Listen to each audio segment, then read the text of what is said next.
Hello and welcome all. In the previous video, I have explained about the working of an LED driver circuit. The LED driver circuit mainly consists of a rectifier circuit. That means the incoming AC is converted to DC, and there is a switching circuit. There is a switch inside this driver IC. This is the driver IC, and there is a switch inside it, and inside it there is a control unit. It receives the signal, that means a current signal, current sensing signal, and a voltage signaling feedback, voltage feedback and current sensing signal. And I have already explained how it is controlling the current. That means when the current through the LED is more than 100 milliampere, it sends a signal to the driver IC, and the driver IC of this transistor, and the energy stored in the inductor is freewheeling through this diode. And when the energy in this inductor is fully released, there will be no voltage across the inductor, so again the switch is on. But this kind of a circuit has some problems, because the inductor voltage becomes zero, means that there are two possible ways that the voltage across the inductor becomes zero. As we said earlier, that when the current through the inductor is zero, the voltage across will be zero.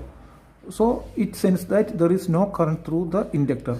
But if the inductor has a current more than the saturation current, the inductor has a saturation current. If the current is go more than the saturation current, the maximum current, then also there will be no voltage. So there is a problem if we take the voltage across the inductor.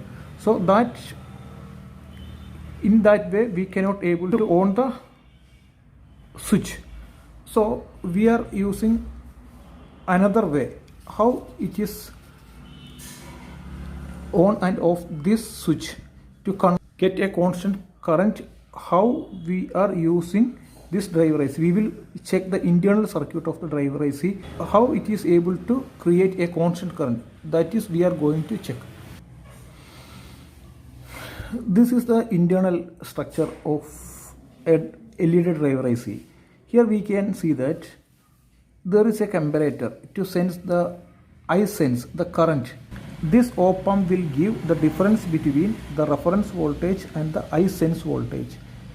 When the switch is on, the current is flowing through the circuit. When the current is flowing through the circuit, there is a voltage will be developed across this resistor, and this voltage will feed back to this point. When it receives the voltage, it compares the two voltages. As this voltage is lower at the beginning, this voltage, the difference is called error voltage. This voltage is called error voltage. At this pin, we are connecting a capacitor. We are connecting a capacitor in between this point and ground. So when the transistor switch is on, current is going through this circuit, voltage is developed across the resistor, and this voltage is feedback to this point. When this point, the negative inverting, when the voltage at the inverting terminal is lower, there is an error voltage. If this voltage is zero, if there is no current is flowing, the error voltage will be high. When a current is passing through this circuit, the error voltage will be decreasing. The error voltage will be decreasing like that. So as the voltage at this point is increasing, the voltage is decreasing. This voltage is compared with a oscillator voltage. This point is connected with an oscillator inside the IC. Inside the IC there is an oscillator. How we can generate an oscillator? By the use of a resistor capacitor combination. By the use of a resistor and capacitor combination, we can generate an oscillator circuit. So this error voltage is compared with the ramp voltage or the oscillator voltage, how it is comparing that if the error voltage is high means if there is no current is flowing through the circuit,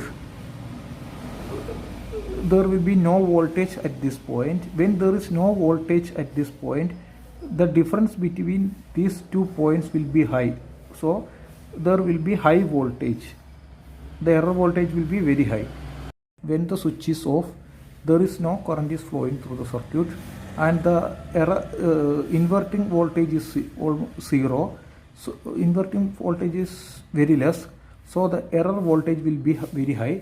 This voltage will be compared with the oscillator voltage. The oscillator voltage will be something like this. So how it is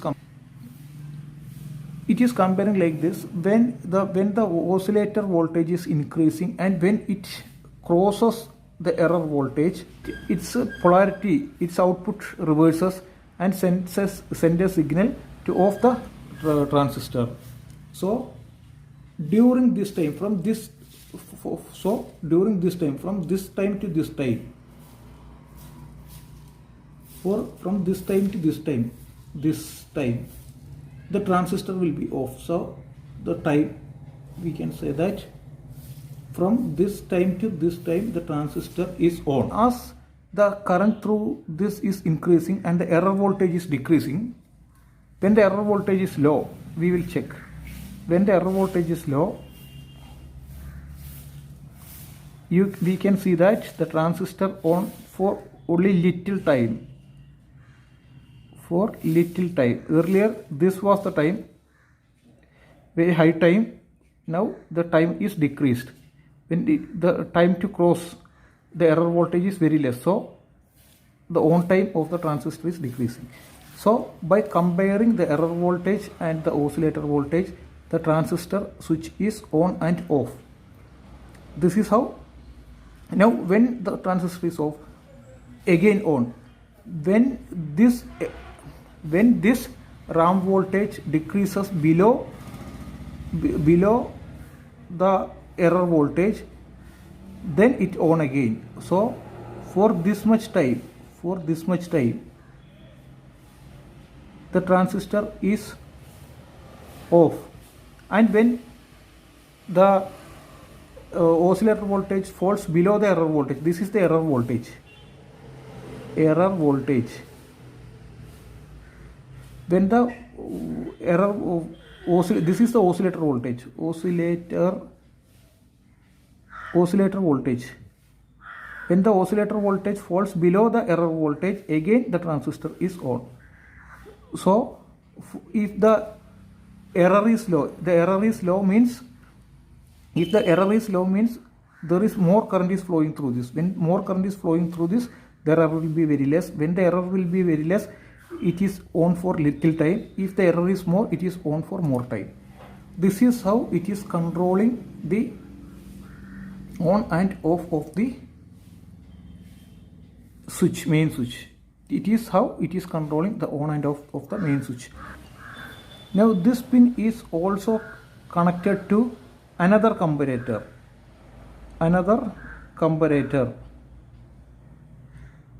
This pin is also connected to another comparator where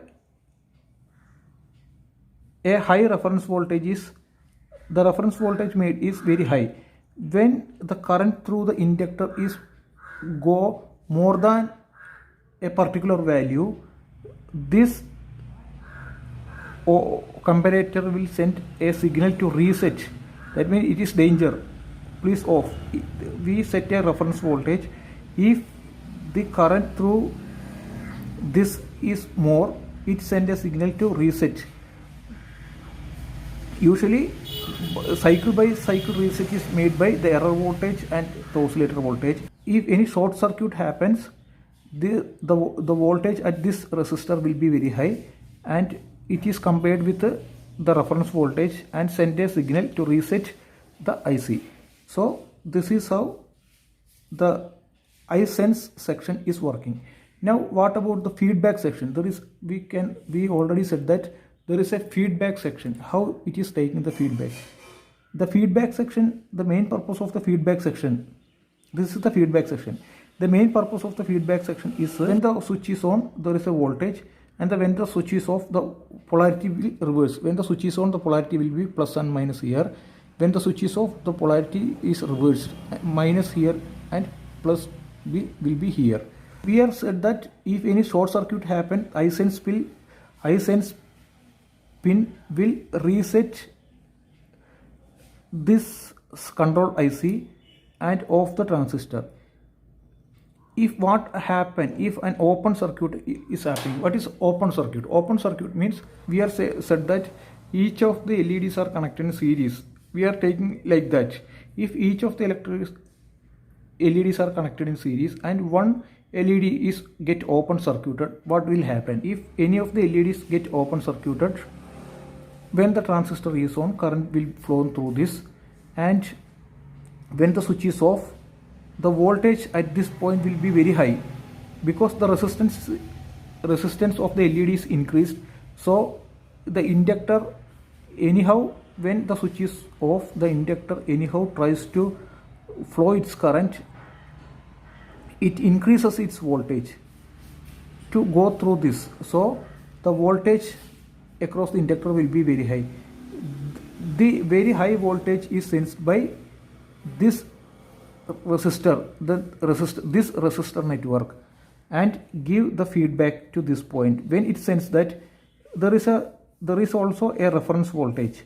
If the feedback voltage is more than the reference voltage, it also resets this transistor. So if more voltage coming at this point, then also it resets this transistor. When the current is also more, it resets the transistor. At normal operation, by comparing the error voltage and the oscillator voltage, it on and off the switch. This is how the internal circuit diagram of an LED driver IC is work. Now we are said that there is also another pin called VCC pin. Here also there is another called VCC pin. It is also connected between VCC pin and ground. How it is working is that when we on the switch, this pin will be charged to a minimum value. When this pin will be charged to a minimum value, internally the compensation pin will get charged. When the compensation pin will get charged, this means we are creating an error voltage. When an error voltage is created, it will be compared with the oscillator voltage and send a signal to on the transistor. When the transistor is on, current is flowing through the circuit. And it creates a voltage. This voltage is fed back to the inverting terminal of this comparator, and an error voltage is created. This error voltage and oscillator voltage is again checked, and it sends an on and off signal to the control IC. This is actually a flip-flop. Set and reset pin are inside it. When it want to set means on. Set means when the set pin is enabled, the transistor is on. When the reset pin is enabled, the transistor is off. So this is how the inside the LED driver IC the circuit is working. In the internal structure of the LED driver IC, we have seen that how we are able to control the voltage, how the voltage feedback used to control high voltages, and how the current feedback used to control high currents, and how the cycle by cycle current control is made by the combination of the error and oscillator voltages. There are many sections like this. If we say that there is a section called temperature control, if there is a sensor inside it to measure the temperature. If the temperature is more, there is also a comparator, and it also sends a signal to reset if the temperature is more. There is under voltage protection over voltage protection. If the voltage, input voltage is very high, it also reset the pin. If the voltage is higher than the reference, it reset the internal switch. If the current is higher than the reference, it reset the switch. If the temperature is higher than the required reference, it resets. And if it is under voltage, it is also resets. Like that, it is working. Now, beyond that, we have to consider how the AC to DC rectifier is working in the another videos, and we will check each of these components, each of functions of each of these components, like the fusible resistor, the MOV. This is the MOV, the fusible resistor, the capacitor, smoothing capacitor, DC capacitor, the Polestar capacitor. What are the function of each of the components? Drum coil. This is inductor coil, this is drum coil, this is the VCC capacitor, this is the main capacitor, and this is the LED driver IC, and this is the bridge rectifier, this is the fast switching diode. What are the functions of each of the components we will check in the coming videos.